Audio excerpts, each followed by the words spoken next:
When I was about 12, my great uncle John came from Ukraine to visit us in Canada. He had a lot of stories, but this was the one that stood out. In the late 1960s, John was traveling by train from his village to another to visit family. He had to change trains at one point and was dropped off what amounted to a platform and a hut in the middle of nowhere. There was no one else in the station, and other than dirt road that left off into the surrounding woods, there was nothing there. He waited for some time, but no train came. It was winter and getting colder and darker. And just about the time he started worrying about a place to stay and some food to eat, an old woman appeared out of the twilight. She asked if he was waiting for such and such train. And when he said he was, she said it wouldn't be long until the following day. She asked if he needed a bed for the night and offered him a meal and a room at her house, which she said was about an hour walk from the station. Oh, I'm so lazy. I will probably refuse. Lodging with locals was more or less the standard when traveling in this part of the USSR. And great uncle John wasn't looking forward to a hungry night on a cold platform, so he was glad to accept her offer. He took his suitcase and they set off together down the dark road into the forest. What a nice lady, right? Right? I hope it's a nice lady. It was more than an hour away, more like two. And by the time they arrived at the woman's small two-story house, John was tired and hungry. They went inside and the woman lit some oil lamps and warmed some borscht for them. Ah, borscht. Sour and delicious. It was the first time John was able to see the woman clearly, and he was a bit startled to realize that the old woman was actually a man. The fuck? Not wanting to pry and too tired to care, John finished his soup and asked where he would be sleeping. She why you say she he led him up the stairs to a tiny room with a window that contained a single bed and nothing else. Prison much? He thanked her, him. They say good night and he closed the door. Then he locked it, leaving him in the dark. I think I heard this story before. Somehow, creeped out by this, John called to her, but she didn't answer, and he heard nothing else. Figured he will deal with it in the morning, and that she had probably done it by mistake. John set his suitcase down and laid on the bed, deciding to make the best of it and get some sleep. Before he could fall asleep, though, he felt the urge to pee and got out of the bed, hoping to find a chamber pot or something he could pee in. Just open the window. He got onto his hands and knees and began to feel under the bed in the darkness. Oh my god, there's something under the bed. Thinking that that's where the pot would be if there was one. Instead, he found a body. The fuck? A body? Nope, Great Uncle John said, and went right to the window to see if he could exit the room that way. It was nailed shut. I heard this story before. It's from No Sleep, right? Like, he knew that if he remained in that room, he would probably be a dead man.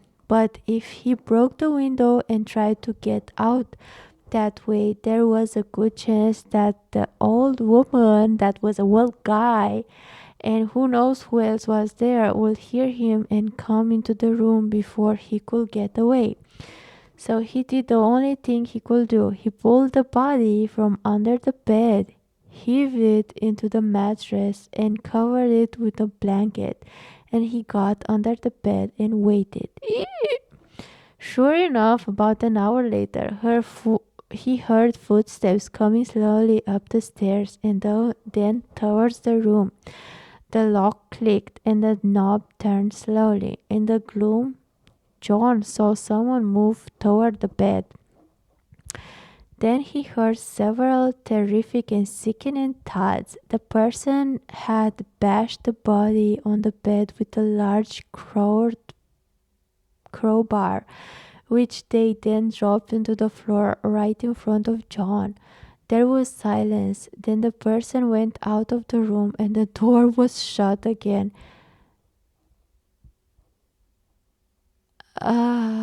What? Like, why would you shut the door? That person is obviously dead. Where could she go?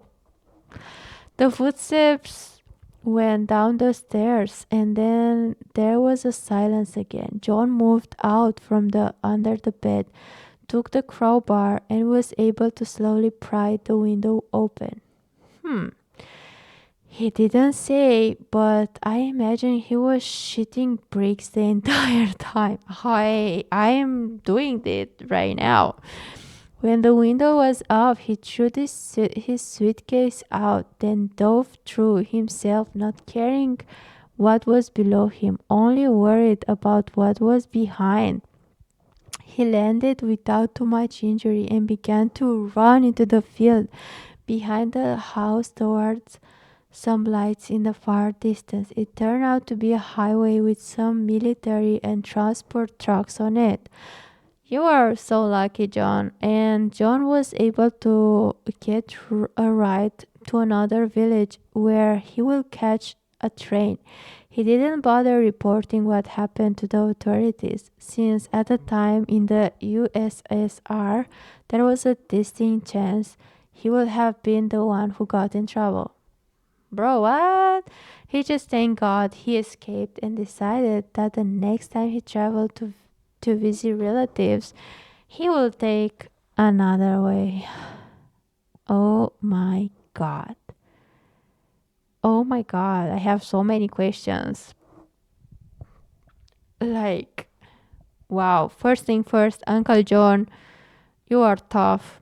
Like, bro, you are so cool. Like, you kept your shit together. You were like, nope. Irish dip, Sorry, I'm not doing this. Not today, Satan. No.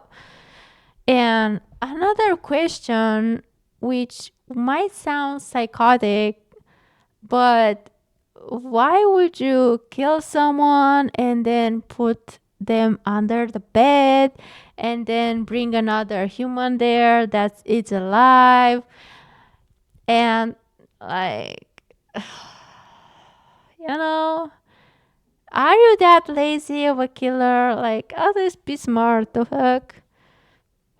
Even though it was an old lady, man. There. God damn. There are so many creeps. Like, um, I'm sure this story is. I heard this story before, and I'm sure this story is from No Sleep Reddit. But it's such a good story, and I believe there are people like that.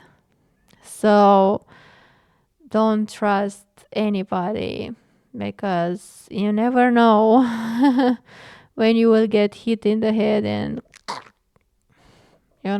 so yeah, goddamn, goddamn. I hope you like my story, and if you have a similar story, which I hope you don't, Please tell me in the comments. Bye, Uncle John. You are tough. And I think he's Yuan. If he's from Ukraine, Yuan. Or Yonuts. John. John. Bye. Mwah.